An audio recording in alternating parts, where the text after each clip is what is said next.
You ready? Good morning, everybody. My name is Debbie Jennings, and I am with Chesapeake Region Safety Council. This meeting is being recorded, and the recording will be posted online per the Baltimore Regional Transportation Board's Public Participation Plan. If anyone online should experience any difficulties during the meeting, please send a message in the chat box and Cindy will take care of you. So let's do the approval of the December 2024 minutes first. Does anyone have any questions or changes to the minutes? Okay, they were sent out with the meeting announcement messages, and I'm not hearing or seeing of any changes. So any objections to the minutes? Hearing none, they are accepted. And next, first up, we're going to hear from Kenna Williams Swift about the FY 2025 Local Live campaign. Kenna?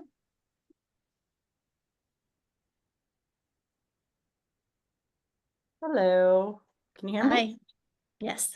Oh, I'm blurred. Good morning.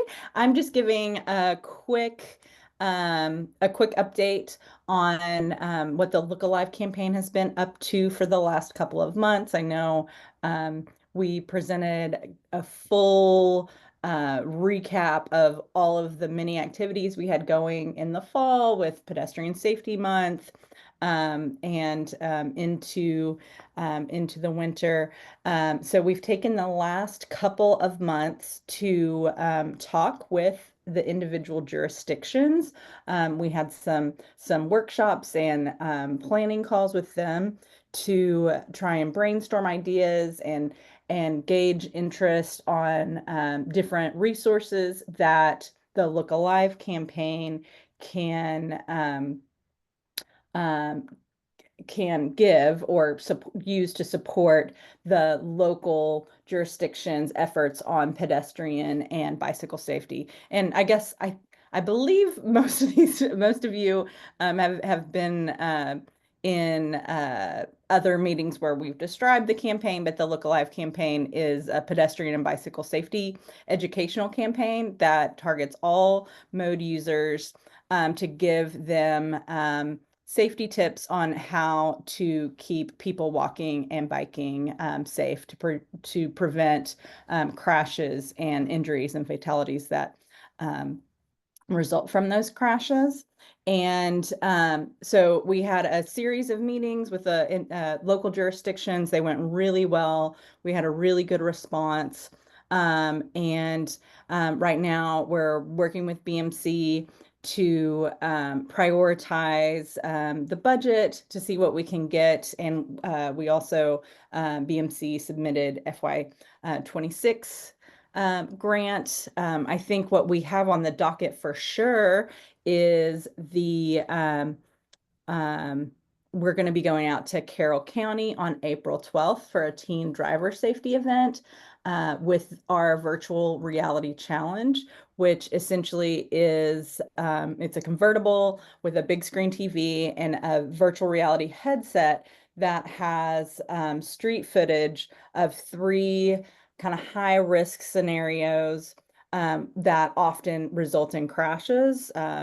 Turning left across a crosswalk, kind of an unprotected left, turning right across the bike lane, and also like when another car is stopped at a crosswalk, that multiple threat crossing.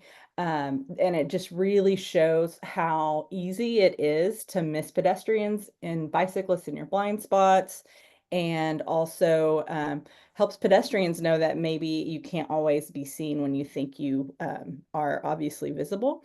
So we'll be doing that in Carroll County on April 12th. We're also working with the local jurisdictions to give support to law enforcement to raise awareness of the efforts that they're doing. And we also have Signal People Street teams. And so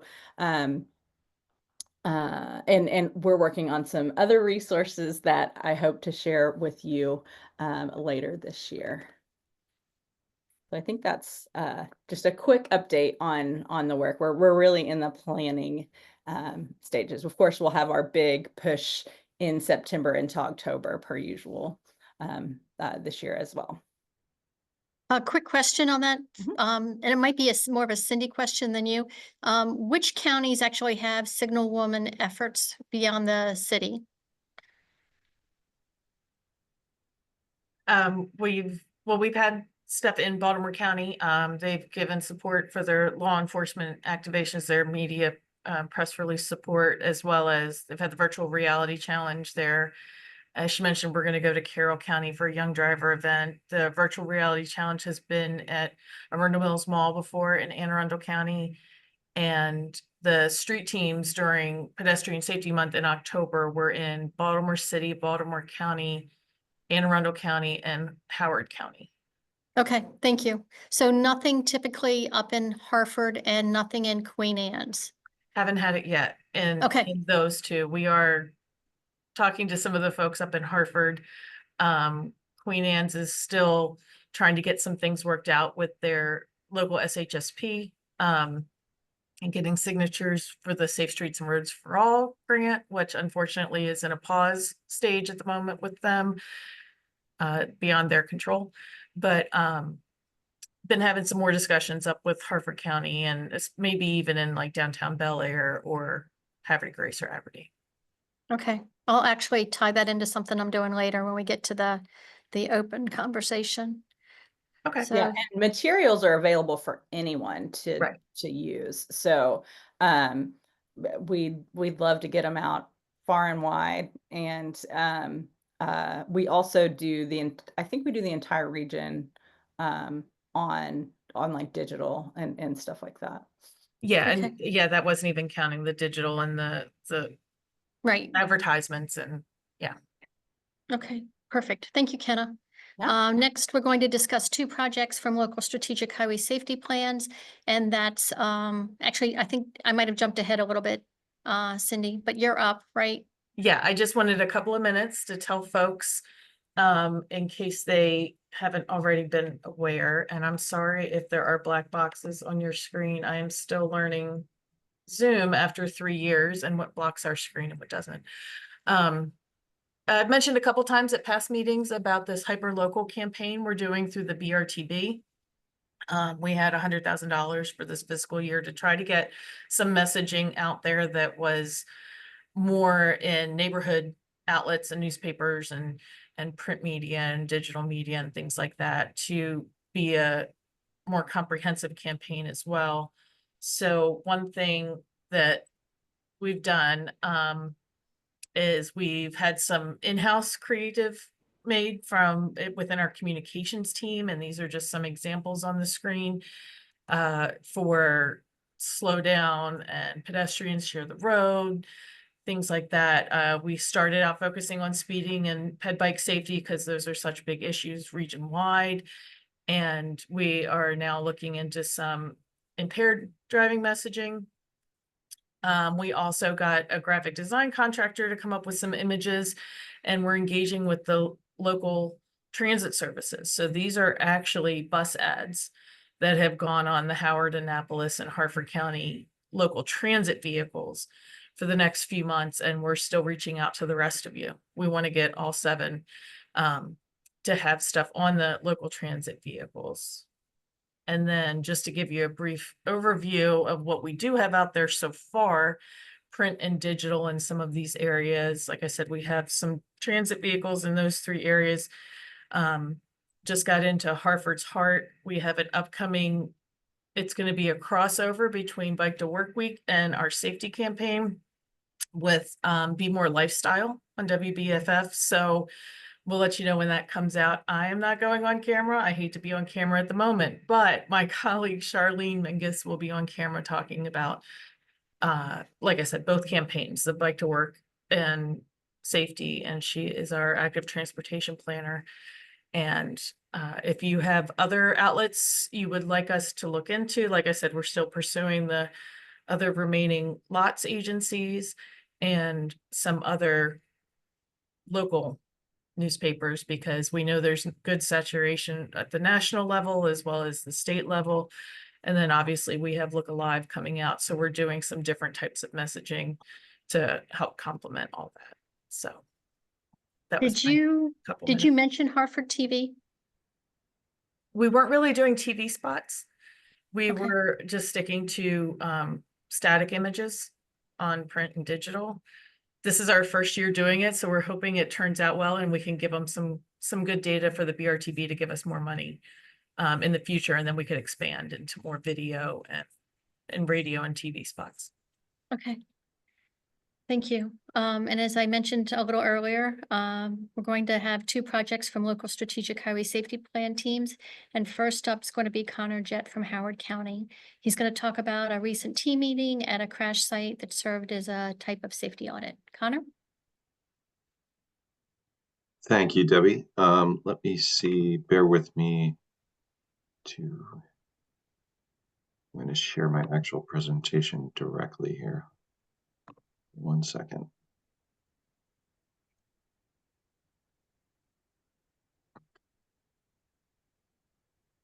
There we go. Can everybody see my presentation okay? Yep. Yep, Okay, great. Okay, so as introduced, I'm going to go through our what we're kind of calling our crash site visit and what turned into a safety audit. So our local safety plan implementation work group meets quarterly, and we try to go through how we can get through some of these policies and move them towards implementation. And we kind of struggled that for a little bit. So we wanted to kind of get out there, get our kind of hands-on approach to some of the data and stats we work with. And unfortunately, it turned out that a fatal pedestrian crash occurred just before we were about to meet for our quarterly meeting last November. So we decided, okay, let's get our group out there, multidisciplinary, our partner organizations across county government, but also our state partners as well, and see how we could approach this crash and maybe look at it from different angles, but as you'll see, be able to provide some immediate responses to that and hopefully make the roadway a little safer. So just to give you guys a little background, so this was a fatal pedestrian involved crash in the 10,300 block of Guilford Road, which occurred on September 30th, 2024. The pedestrian was struck by a single vehicle while walking in the roadway around 8 p.m., so it was quite dark out at that point. So to give you guys a little bit of regional context here, the map to the left shows a larger map with an inset. The larger map indicating that this occurred right along the US 1 or Washington Boulevard corridor in the eastern half of the county, usually located around a lot of industrial and commercial focused land uses around there. So we really didn't at first expect a lot of pedestrian, but as you'll see, that was not the case. So what we kind of later learned through this exercise is like this physical context is really important here, but looking at like a lot of our mapping tools and data that's available online, in hindsight, we believe that would have been kind of fruitless in getting at a lot of the immediate and long-term changes that we could respond to this unfortunate incident. So I'm going to kind of walk through with you kind of how we approached the scene and some of the observations we saw. But just to give you a little context, on the left side of that inset map is that US 1 Washington Boulevard corridor with a lot of trip generators, focusing through a lot of commercial establishments, fast food, job generators. And then on the right-hand side, or the east, southeast, as you'll see in orange, is actually county-owned facilities, which made this all that important. You have our local transit stops about 500 feet from the actual crash site. You have our an actual facility which focuses on responding to the needs of vulnerable populations during the day and providing them those resources about 500 feet in the other direction. And then directly where you would assume would be those pedestrian facilities to that are already there to make safe. You have to make it safer for pedestrians to traverse the area. You also have a county-owned parking lot, which is kind of really the crux of the issue that we saw that day. So our safety group included our Office of Transportation, our Public Works Department, Police Department, Fire and Rescue, so working through those 4 E's. But also we had our representatives from the Maryland Highway Safety Office, so we appreciate their support in this and coming out. Our school system, which was interesting and really important. They're part of our group, but can certainly respond to this crash specifically with some suggestions. And then Cindy came out with some other BMC folks as well to work through what this was and how this occurred. Interesting enough, we anticipated to do this review under our county infrastructure review law that we that passed in 2022. So we kind of felt this was a good case to kind of dive into since we need to respond to it eventually. Okay, so just getting into kind of the observations, I first wanted to prime with like this kind of lesson that we learned, that things are not always what they seem, especially from a context of not being out there and getting on the ground floor. And that firsthand experience is really invaluable to the effort itself. And just kind of working through this scene, we realized that through a number of pretty prominent observations and trends. Okay, so I'm gonna kind of move you along the corridor here and kind of how we did it. That inset map at the bottom hopefully will help navigate kind of where you guys are. I, of course, am pretty intimate with this by looking at it over and over again. But let me know if anybody has any questions on kind of where we're at, what we're looking at. So this first angle is looking eastbound along Guilford Road. Right where those 2 cars are is actually maybe a little farther down is actually where the pedestrian was struck and killed. And as you can see, you have that pedestrian facility, sidewalk, pathway, whatever you want to call it, to the right, pretty significantly separated from the roadway, including a shoulder to some degree, but that shoulder just kind of dissolves into the roadway, pushing you either up a not very stable embankment, or into the roadway. And it's pretty, you're avoiding any direct conflict points between the vehicle and traffic along the roadway, but of course not across, because you do have kind of where this image is situated. You have 2 local transit stops. So again, those chip generators may push people across, but as we assumed, up and down the roadway, you're probably not going to see a lot of conflict points.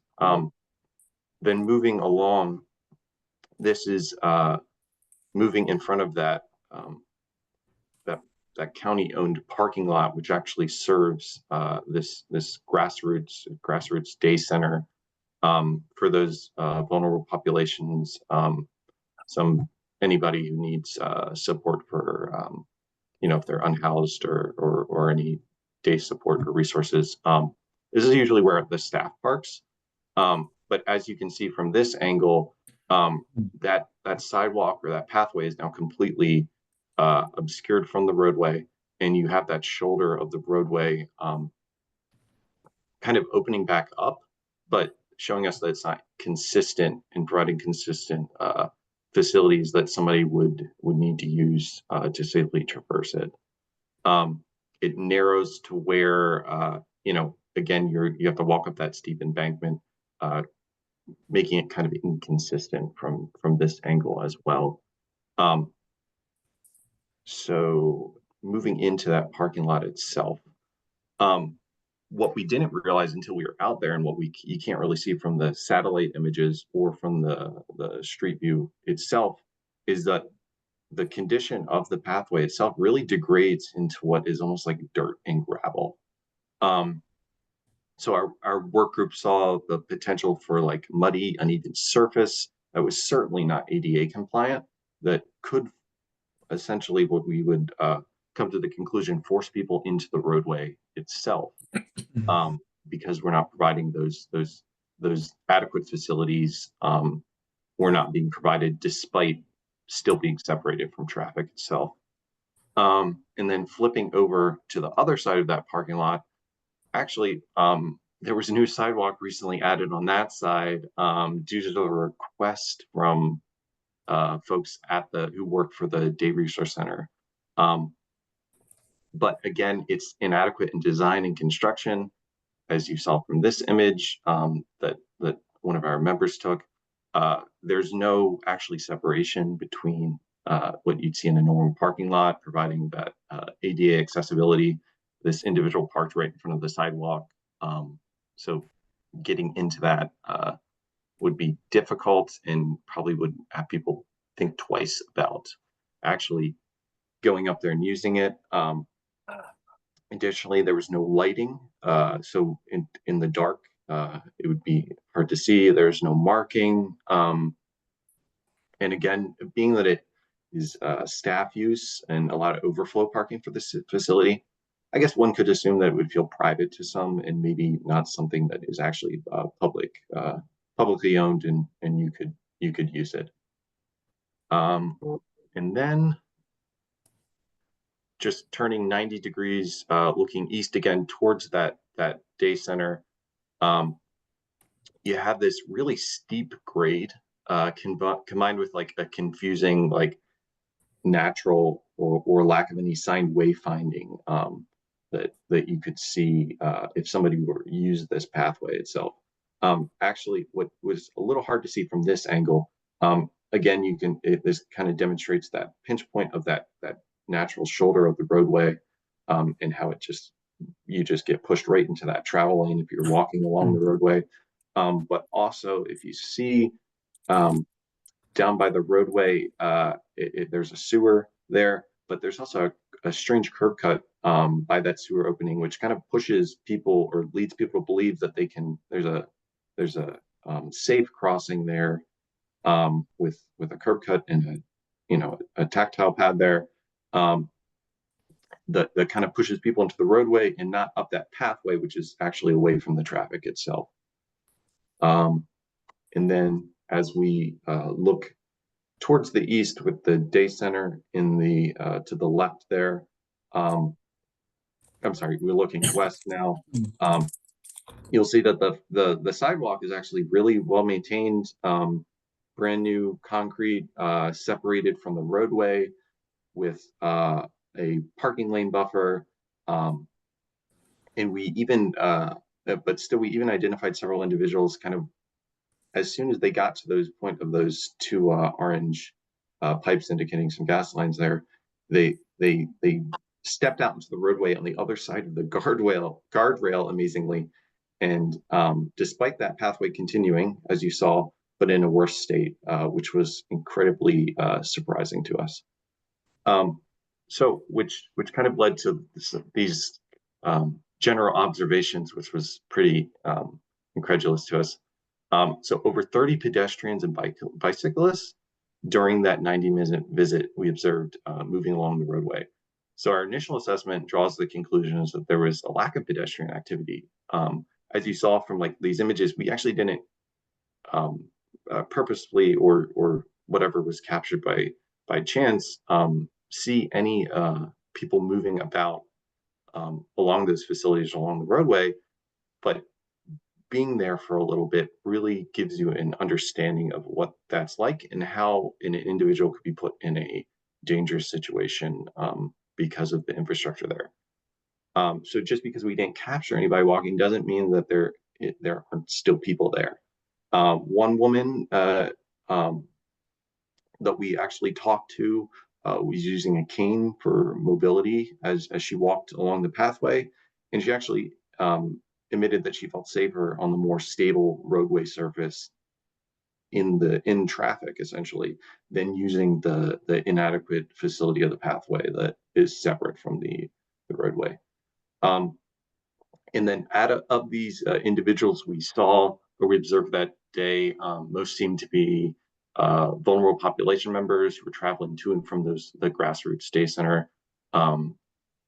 and that being confirming our understanding that that was that trip generator between where the crash occurred and the main site there that people need to get to.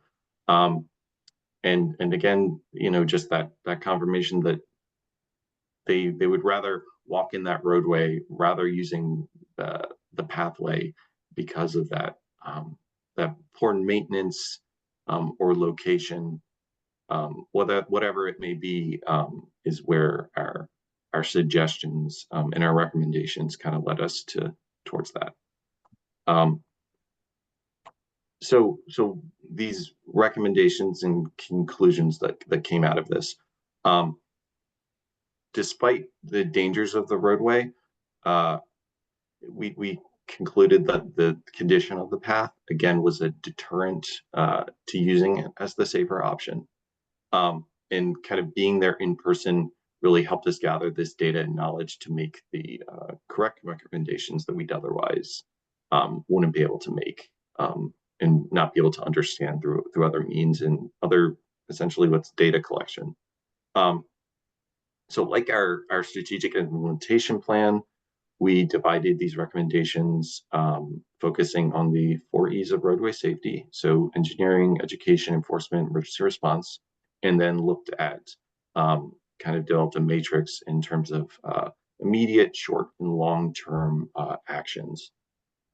So kind of taking a look at this more specifically, the engineering approach, which we felt is probably the most adequate here, in the most what obviously can do the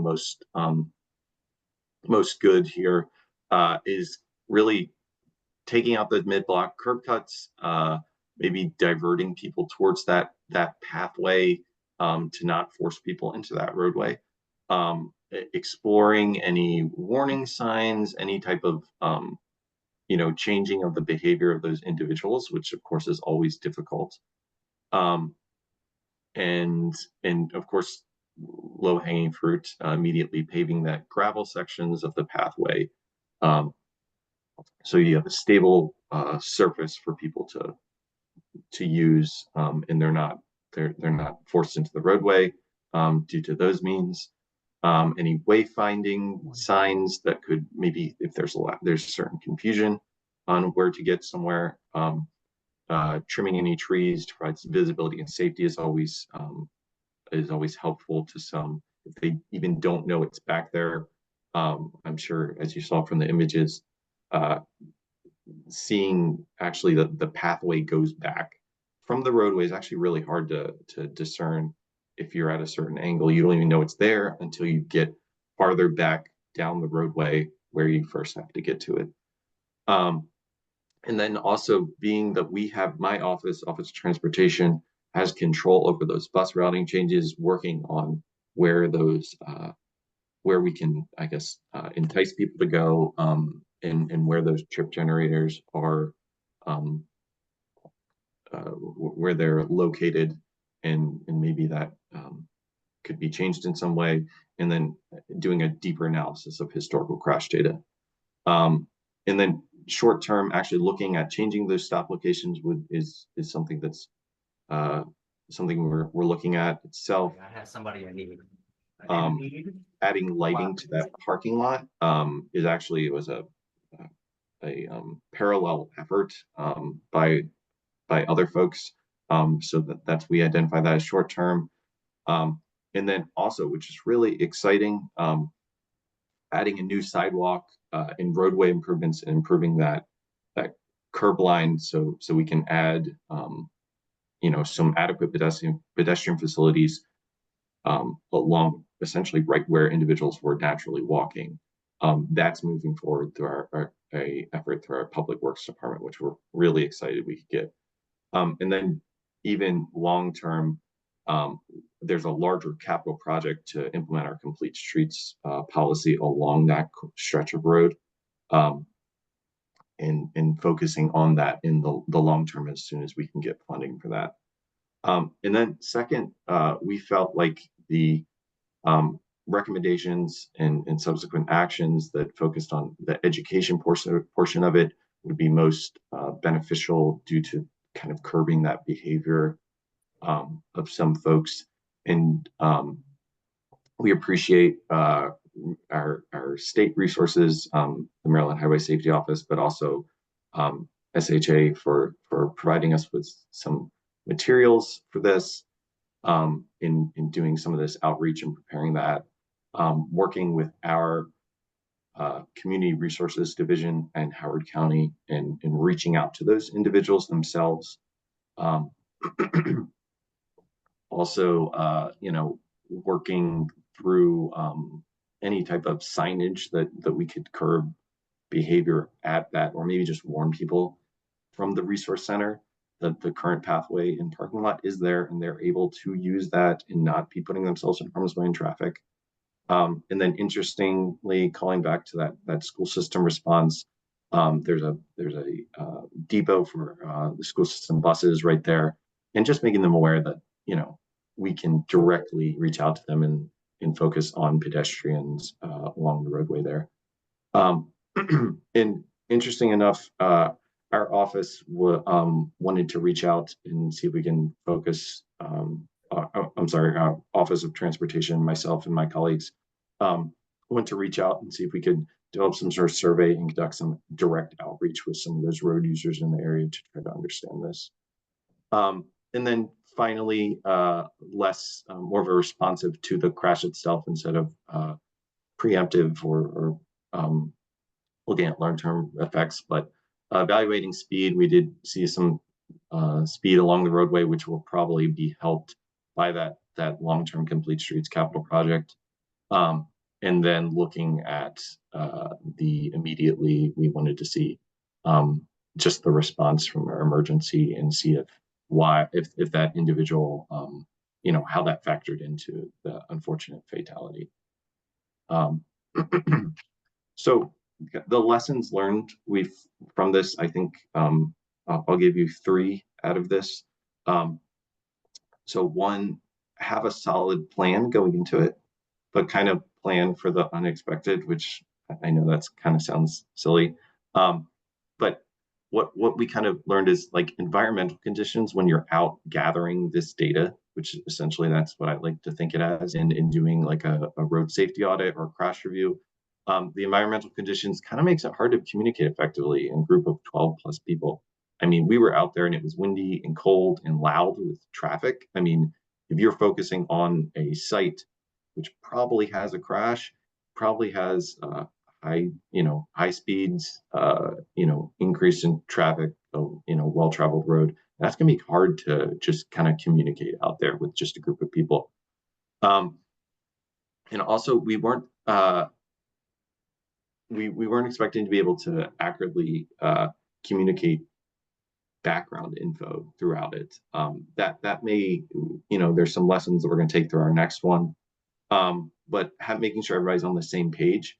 We tried to do that on site, but that was kind of difficult. So maybe doing prep work beforehand and giving people some background so you can really get into observing the site and the physical characteristics itself. And then finally, for that first one, we weren't expecting so many pedestrians exhibiting the exact same behavior that was observed during the crash that unfortunately led to the fatality, and the people just walking in the roadway and 30 some people doing the exact same behavior.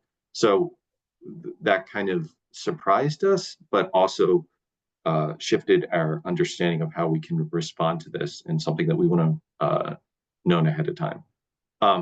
So 2, I would suggest choose a site that has like tangible goals and objectives. And what I mean by that is like the fact that these were county-owned facilities made it really easy to recommend and implement like a direct response. As I said, we have capital projects in line, or we were able to work with our Department of Public Works folks.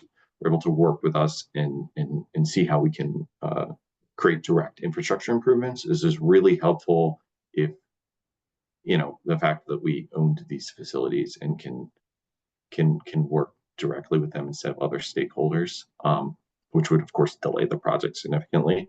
And then 3, don't expect to come away with a strong cohort of community support beyond who you went into it. You know, whatever we do may not matter to some in the meantime because they have a lot of other responsibilities and other things going on. Despite kind of dire circumstances, advocates and organizations may not have the time or resources to participate in implementing recommendations. So us as the government body may need to step up and move forward with that, and not wait on some of those.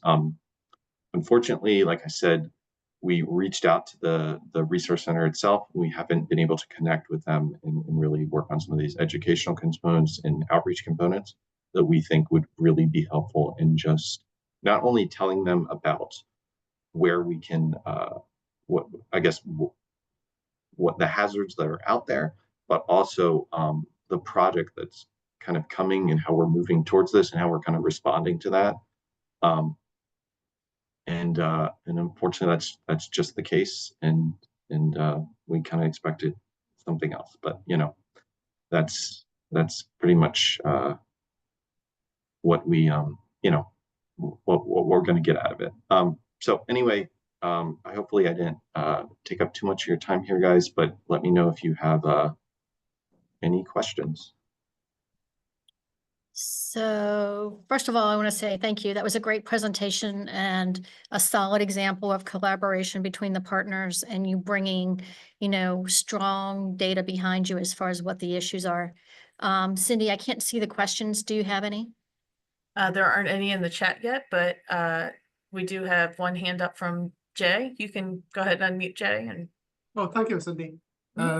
Yes, I agree. This is a very, very good study, very comprehensive. You have tons of improvements suggested. And I hope every pedestrian fatal crashes will be reviewed in this detailed level. I do have one question. You propose some engineering improvement, especially for midterm and long terms. Do you have any plan for the financial support of those improvements?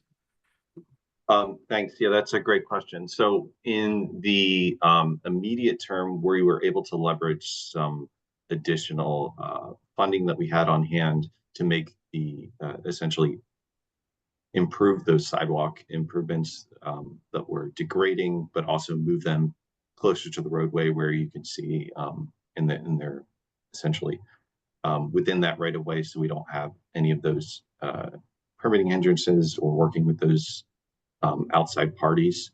But long term, you're right. We're still waiting on improving that entire corridor and understanding that that doesn't fall within our complete streets policy, and we identify that. And unfortunately, that longer term, larger capital project in the tens of millions of dollars is not currently funded. But we're of course would factor that into subsequent budget proposals through the next few fiscal years and seeing if we can get that. Yeah, I mean, I know it's a very high cost, but you can have a try.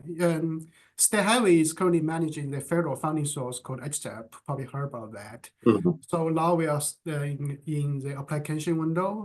Window will be closed on mid of this May.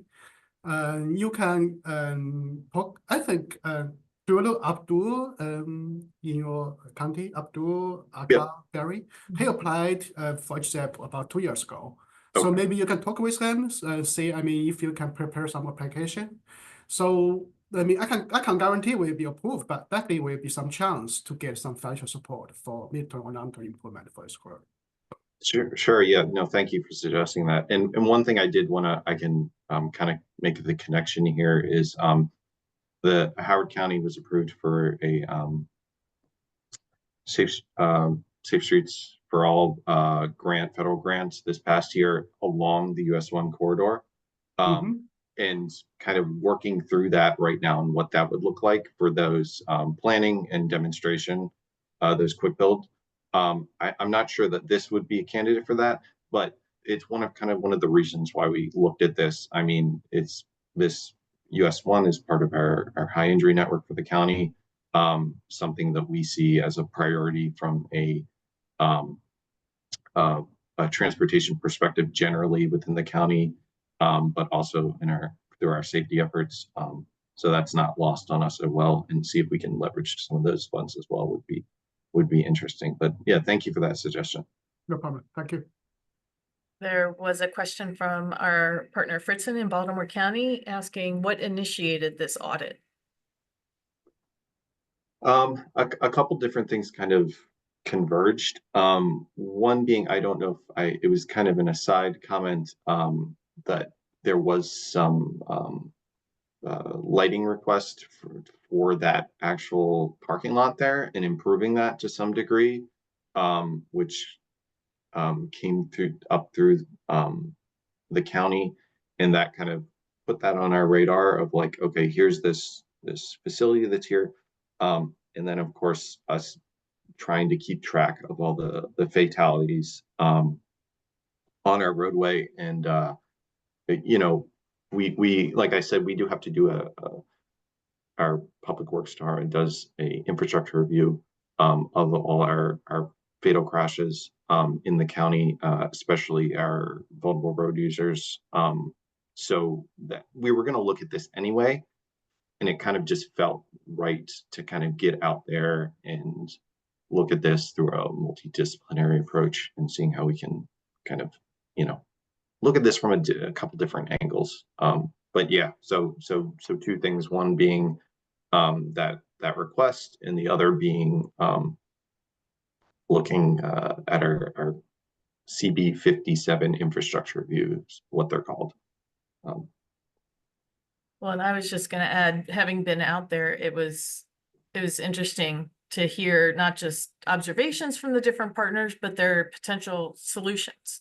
Yeah. To it. And some of us always stepped out of our lanes. You know, it might be the school's partner that was like, what can we do with this sidewalk or something like that, you know, and just learning from each other, but also just seeing, I don't know how much you touched on this, Connor, I may have missed it, but just personal safety with the way those faux sidewalks were designed, you know, and there was trees between them at one point in the street. So like he said, it was even darker and there wasn't lighting, you know, taking the other things into account that if you go out and just do a infrastructure review to say, yes, the road has shoulders and it has a stoplight and has a stop sign, it's up to code. But there were all of these other things that came up. There were some encampments right there. So in the back of that parking lot, things like that, that you might not realize and until you have different sets of eyes going out there. So thought it was a really great idea. Yeah, and Cindy, I will just say as a final thought, I think you know, just from a planning perspective, just getting out there and understanding your community is really in those populations that kind of live on the fringe sometimes, literally and figuratively, really is important to understand some of these responses, but also understand just how unfortunate incidents like this can happen, and you know, what the appropriate policy, but also infrastructure response can be to respond to those. So, yeah. And we'll take Jay as offering money. So Yeah. we'll certainly put in for that. So thank you both. Next up, we're going to have Sergeant Lisa Snedden of the Carroll County Sheriff's Office, and she's going to share information about the implementation of impact teen drivers in all Carroll County Public Schools. Morning, everybody. First off, thank you, Cindy, for inviting me. We're very proud of this program. It's been something that's been long in the works. To kind of give you an idea, my name is Sergeant Lisa Snedden. I am the supervisor for the Carroll County Sheriff's Office Safe Schools Unit. Basically, within our unit, we have 13 dedicated SROs in all of our high schools and middle schools. And with that, our middle school officers also take on the task of patrolling our elementary schools. We have a strong partnership with the Carroll County Public Schools, and so when we had the opportunity to implement a program, it worked out great, and that partnership definitely helped all of us. So to kind of give you an idea, I would love to have had a presentation, but if any of you have kids, you know, once the weather starts to get warm, the kids start to get a little crazy. So I also work in a school, and it's been brisk business. So I apologize that I don't have any presentation, but I have tons of materials. So if anybody wants to follow up, please reach out to me. So to kind of give you how this all came to fruition, my boss basically came to me, and the committee that works here in Carroll County with the roads and SHA, we're looking at kind of identifying problem areas related to drivers, accidents, crashes, and of course, we all know teen drivers is at the very top of that list. And we were looking at a way to implement some sort of a program that we could involve the sheriff's office along with the Carroll County Public Schools. And we were tasked with that. I'm going to say it was probably almost 2 years ago. And we went and met with some of the admin at the different schools. What have you guys had in the past? What have worked? What hasn't worked? And what we found was a lot of people kept bringing up Prom Promise. I can't remember the exact name of the other one. It's something like every so many seconds. More or less like, you know, we bring a smashed car in and kind of do that kind of thing. What we found when we reached out to a lot of these programs is COVID really decimated a lot of these programs and organizations that were helping put those on. And when I kind of dove into it a little bit deeper, what I found is they're saying now that a lot of this scared straight type approach to things doesn't work with the kids nowadays due to video games, all the things that they see online, TikToks, things like that. So those programs have been basically made extinct because they've been proven scientifically to be ineffective. So that kind of gave us a situation like, okay, where do we go now from here? And around that same time, we had the opportunity to attend a training with this program called Impact Teen Driving. And what this program is it's a nonprofit organization that is headed by a former principal, and all the people that work under them are retired law enforcement, retired school admin, and the program is actually funded through insurance groups. So that's where all their money comes from. And the reason why we kind of gravitated to this program was it's a scientifically backed program. Basically, the program was developed through research. The program was also developed amongst focus groups where they brought kids in among the target age groups and provided feedback to how to make the program effective, even down to the fact that the entire program, the materials associated with it, are actually developed by kids in that age group. So to kind of give you an idea of how that kind of worked out, and then I'll get into what the actual program entails. We sat in on the training. We were like, this program seems to check all the boxes, made sense. So the next step of that is to go back, and we sold it to our command. They loved the idea, so we then got our foot in the door with Carroll County Public Schools. And anybody who's dealt with schools knows, you know, their curriculums are very tight. This is what we have to do. This is what the state says we have to do. So unfortunately, we had to wait almost a year before we could get in and meet with the curriculum people. We did that. We gave a full presentation. The company graciously has a representative who lives in Maryland, and Maryland is one of their target areas that they're looking to branch out into in the area. And he's a great guy, retired law enforcement. I believe Baltimore City is where he retired from.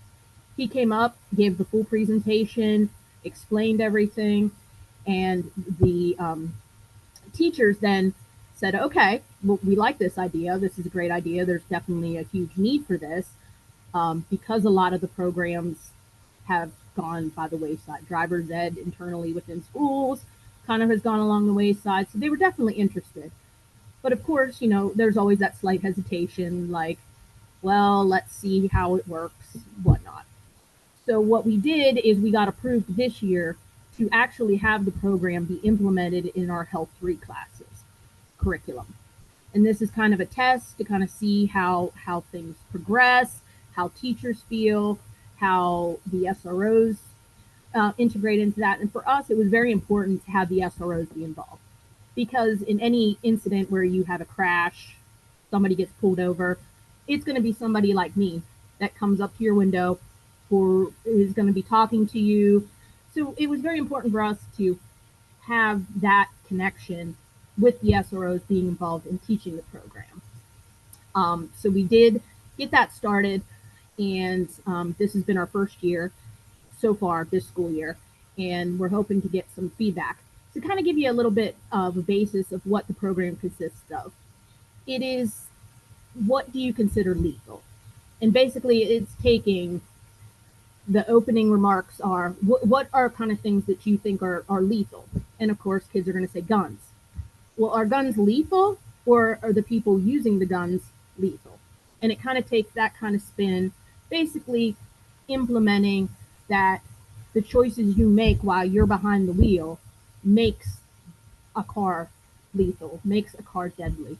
The actions that you take, like texting, radio, that kind of thing. And the program then too kind of rolls into some real life scenario based videos, but they're not the kind of videos where it's like doom and gloom and sadness. It's kids talking about, we were driving to the movie theater, we were texting, we were having fun, and in an instant, things went bad and we lost a friend. And that kind of is more of a impactful, because kids can kind of put themselves in that situation and think about, yeah, I could do that and have that choice be made and things go sideways. With that, we another reason why we really like this program is it's a short, simple, sweet, 1-day program that we could get in, not drag it out and have like a week-long curriculum on it. It's a 1-day, get the discussion started kind of thing, and provide this info to them. Like I said, it's been a slow start to try to get into these Health 3 classes.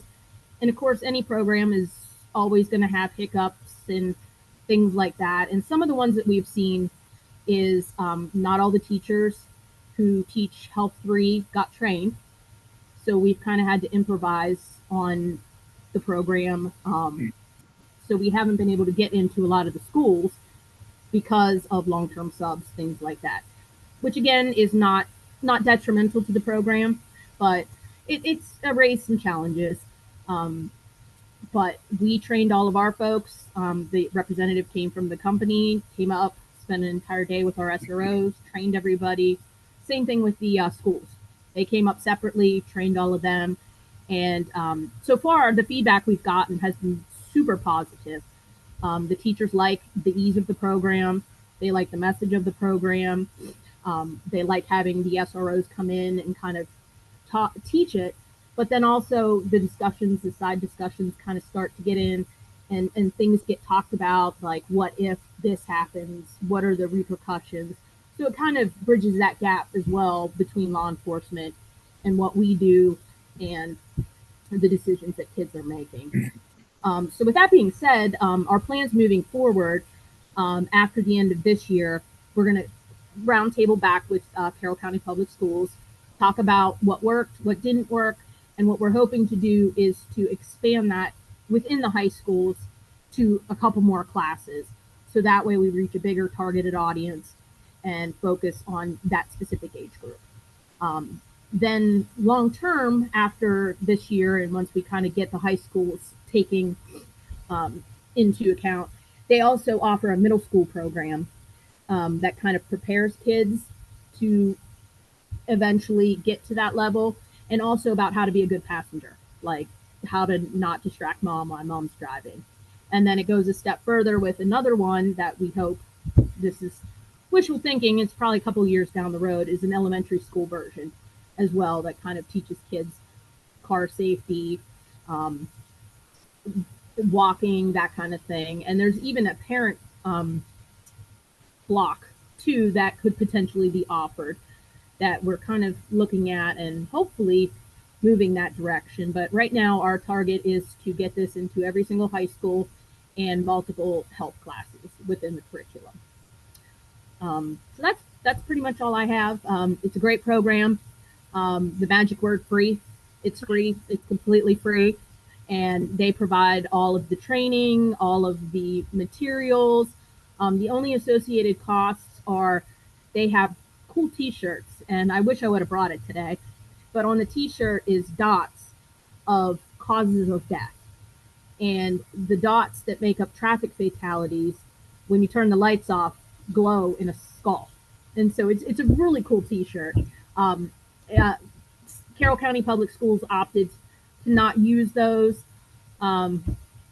We were offering to use our budget that we get from the school bus stop signs. And but they declined that. But again, all things must start small and grow big. Somebody had asked what the name of the program is. It's called Impact Teen Driving. A great program. They have a great website with all of the information, all of the programs. And Cindy has my contact information. I'd be glad to sing the praises of this program, get it out to you guys, your allied agencies. Very easy to do. Even the little local municipalities, literally, it's like 3 hours worth of training and very beneficial. And the thing that means the most to me is the feedback from the kids. That, you know, if we can get one kid that maybe thinks about that, then we did our job. Thanks so much, Lisa. Yeah, I think this is a great program because it started out with the commitment from your higher ups and then got the commitment from the public school higher ups. And it comes back to what Debbie said earlier about just collaboration and different partners and getting stuff done. And sometimes it's hard, like the red tape that kind of goes between what the public schools and stuff does. sure.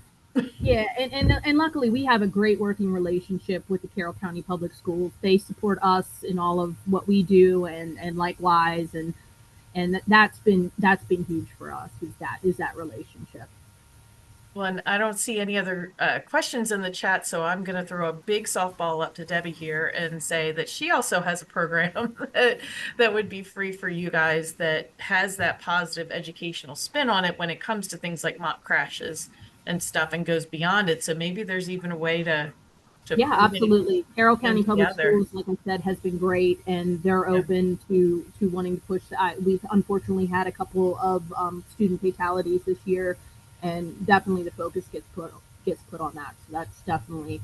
I look forward to seeing how this program grows and the other opportunities that we have within the school. And for everybody else's just awareness, driver age is an emphasis area in the Carroll County Strategic Traffic Safety Plan. So this fits right in, goes right along with their working their and I forgot to mention, this is probably, they tailor the program specifically for Maryland. And one part of the program that is discussed is licensing grades. So that's important for kids to know too. Like, this is what you're allowed to do when you have your provisional. This is, and it is amazing how many kids have no idea that, you know, even though that's part of the driver's test and it's talked about, that they have no idea. And so then that too starts to lead into more conversations about the different provisional licenses and things like that. But they tailor everything, and they're great. They will do all of the presentations with your logos, the school's logos, things like that. Absolutely, completely free of charge. And they've been great. And like I said too, that they research and keep refreshing the program and do focus groups with kids that age. So the content is specifically for who we're trying to reach. I heard good things, so I'm looking forward to maybe having a chat with you. We've done our program for quite a few years, and it's customizable as well, including the severity of the crashes that we highlight. So we could talk. Yeah, absolutely. We're completely open, and like I said, the school has been great, and we are looking forward to the future. Perfect. All right, so up next, we have a couple of strategic highway safety plan updates. Actually, we have the opportunity to do a couple of strategic highway safety plan updates, and everyone online is encouraged to participate. So anybody want to start off on what you're doing in your county?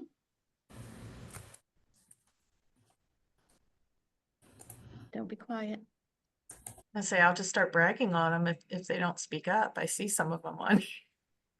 I do too. Go ahead, Cindy, call them out. I might call out Fritzen to actually unmute when he already did and help me out because they updated their SHSP and they're building a Vision Zero action plan. And Fritz, you want to tell them about the public response to your survey to help build the action plan? So I was actually gonna volunteer for the being the first person. So it just so happens. So over the past couple months, we got a consultant to come in and review our strategic highway safety plan that was previously approved in 2020. Since the federal government made some updates and added equity, we did not have equity, so we decided to add equity this time. We met with our committee a number of times, got equity added in.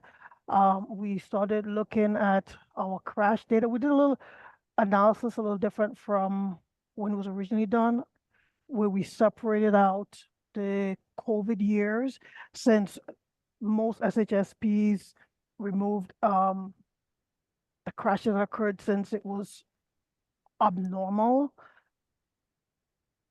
compared to previous years. So we did look at that. We made some updates with our SHSP right now. We are currently trying to get it reapproved with the equity added. So at this point in time, we are at a standstill with our county executive to try and get it approved. So in the interim, while we are waiting for SHSP to be approved, we started a Vision Zero initiative. It's been about 6 months now where we started our Vision Zero. We're using the same consultant that did our SHSP update. We've had some community outreach where we sent out online surveys throughout Baltimore County. We reached out to multiple different neighborhoods, trying to get responses. Out of the population of Baltimore County, we got about 500 and something responses back. We have a mixed bag of responses based on the different areas that we're focusing on. We have some communities that are for it, and we have some that are against some of the recommendations that we're looking to possibly propose when we have a finalized plan and what are we trying to do to improve the different neighborhoods.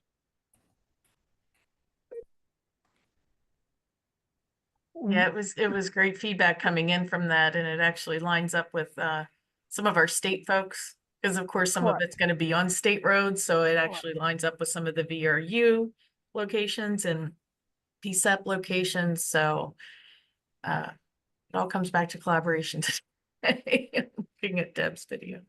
Yeah. So with our Vision Zero, we're probably 60% complete with the plan, the development of the plan, but we still have a lot to work through. And hopefully within the next couple of months, we'll have our Vision Zero completed, and then we can submit to our council for approval. Thank you. Anyone else have an input? Okay, then I'm going to call out Julie Quitter. Julie. I think Lori was going to add something real quick. Oh, and then, if okay, you don't thanks. mind, sorry to jump on you, Julie. Yeah, sorry, I couldn't unmute quick enough.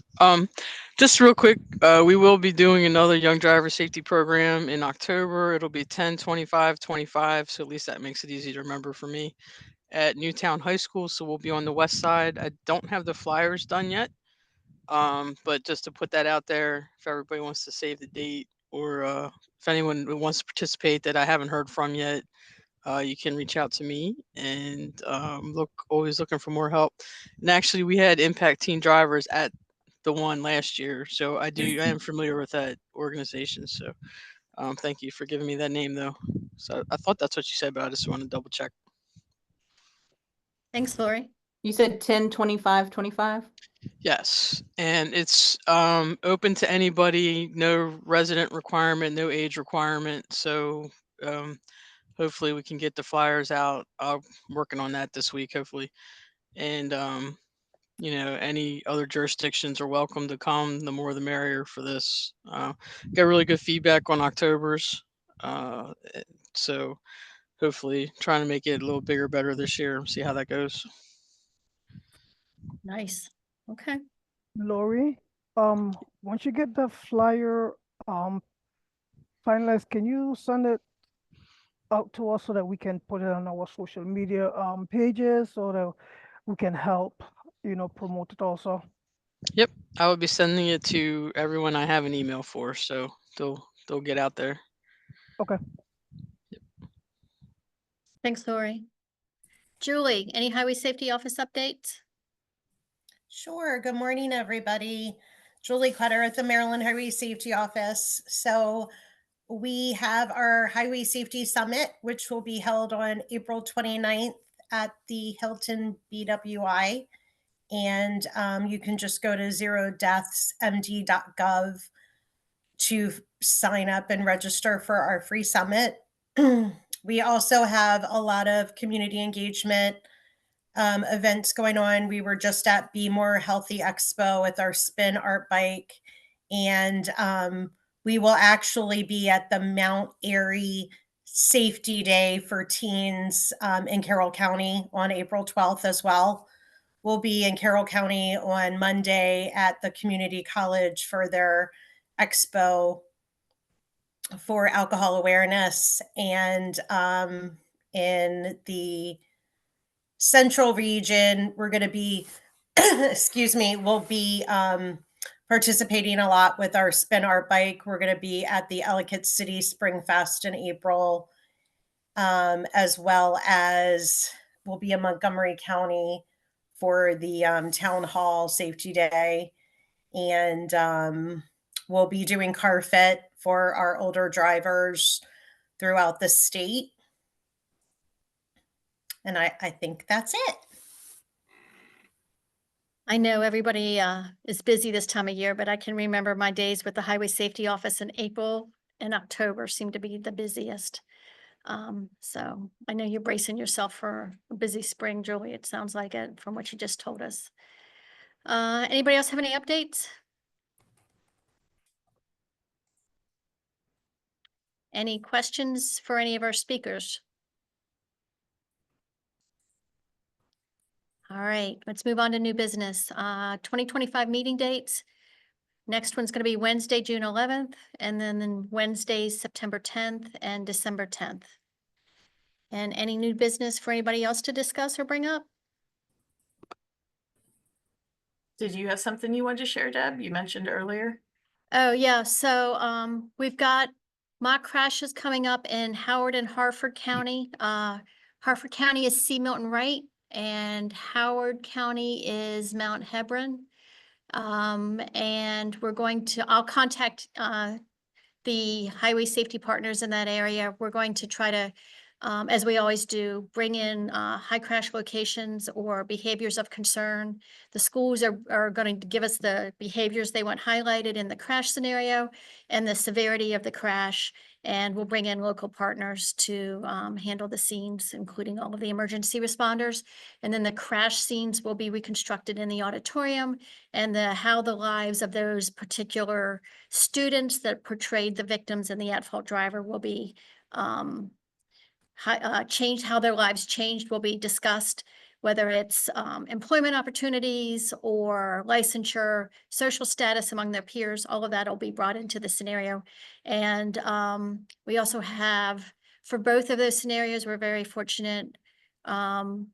We've got Debbie Hardy, that's who it is, Debbie Hardy coming in and talking in reference to impairment for those scenes. And then so our next impairment workshop for law enforcement and highway safety partners is May 2nd. We'll do 2 classrooms, one for law enforcement. Sergeant Tom Morehouse is on the call, and he's going to have himself and other law enforcement instructors cover the Cannabis 101 for law enforcement, and registrations are directly through him for law enforcement. And then we'll also have another classroom for highway safety, workplace safety professionals going through impairment types. And then we're going to do a cannabis use workshop.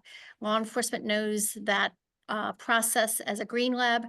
We don't call it that because in the workplace world, a green lab is more like ecology, environmental program, not cannabis use. So we called it something a little different. We got some great reviews off of our last one that we did with Howard County Police. We did it 2 weeks ago, not even 2 weeks ago, and it was a great experience for everybody there. And so if you're interested in that, you can contact me or register on our website for the impairment education class. And anything else from anybody? Tom, you've been quiet. Is there anything you want to say? I don't even see him on still. He is still on. Yeah. Sergeant Morehouse, you have anything you want to add? I'm here. I'm here. Sorry. No, I got nothing to add. Thank you. Okay, all right. Um, Debbie, this is I- Eileen Singleton. Yeah, Eileen. Hi. has her hand up. Just to let folks know, I put in the chat the link to for the Baltimore Region Traffic Incident Management Conference coming up on April 23rd. I think Cindy maybe have sent the information to the group, but if folks are interested in learning more, click on the link and let me know if you have if anyone has any questions. Thank you. Is that actually at your office? No, it's at the Maritime Conference Center. Not Okay. in the auditorium, though. It's in one of the large classrooms in that building downstairs. Okay, So, thank you. I've been to a few of those. Very, very well done and informative. thank you. And So, Fritzen has his hand up again. Go ahead, Fritz. Yeah, I have a question. For the, I know this is going back to the beginning, for the Look Alive campaign, do we have any kind of like paperwork flyers that we can get so that we can distribute to communities? Since we're back in the beginning of the year, and I know that this is the time of year when a lot of fairs and community events happen, so that if we go out as Baltimore County Transportation, we can, bring as education for people. Is that available? Yes.